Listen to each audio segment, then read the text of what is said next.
Okay, so we continue to talk about Slasher Flesh and Blood. So the third episode released a few hours ago. And I thought it was releasing at 9 o'clock my time, but apparently it was earlier. It was around like 6 or 7 o'clock. I don't know exactly when, but when I checked Shudder at like 7:30, 8 o'clock, it was around. That was just like, holy shit! The third episode of Slasher Flesh and Blood has dropped. I have to check this out. Because I was expecting it to drop at 9 because I was expecting it to be like the first two episodes where it was releasing at like 9 o'clock. But yeah, I mean, yeah, like but yeah, it's good to know that it released, like a few hours before 9 o'clock. Like that's always good. I got to see it, I guess earlier. Like when everybody else, got to see it. So, anyways, yeah, let's get into episode 3. So this episode, I think is honestly the weakest out of the first 3 episodes. Like that's not much of a statement since we don't have like a full season of this yet, like a full 8 episodes, to binge watch. Just go from episode 1 to episode 8 in like 8 hours. So I can only really judge this episode as an episode and not really as a whole series, but as a episode that is connected to the first the 2 episodes prior. It's not. This episode's the weakest, but it's also the most character-driven story. Like there's a lot of center character focus here, especially on the character Seamus. Seamus. I don't know exactly how to say his name, but he has a lot of focus in this episode. In particular, and he has a really interesting, I'll put it this way, he has a really interesting relationship with his father in this episode where, let's see, spoilers, like I'll put it in the title, but yeah, where this episode, it jumps back to the past and we see his relationship with his father and him liking this musician who is gay, and then also having his own story in this episode as well, where about having how do I quote this?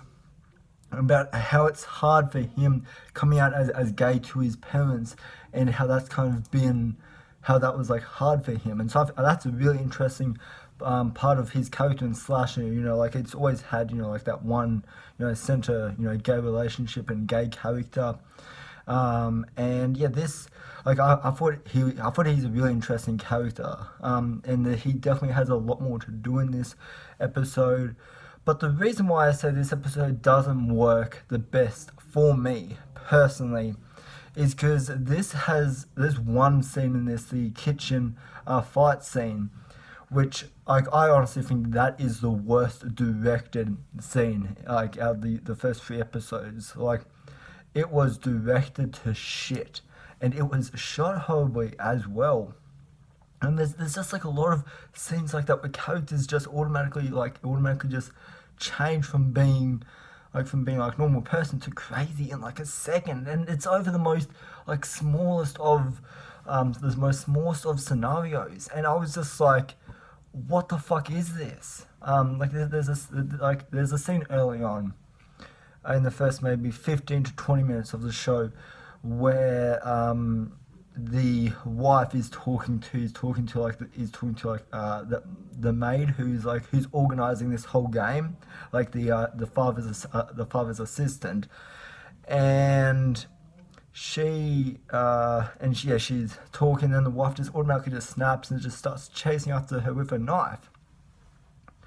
And it's so odd the way that scene is directed. Like I think the performance there is good.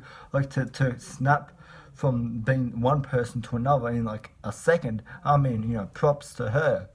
But the direction of that scene was horrible.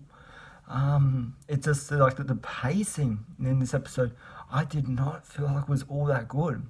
I mean, I like how this is a more like character center episode, but as far as pacing and direction, I didn't really like it. I wasn't the biggest fan of the direction. Like I think the overall craft of this episode I think is good. Like don't get me wrong there. This episode isn't really focused on the killer. Like we don't see the killer until the final 2 minutes.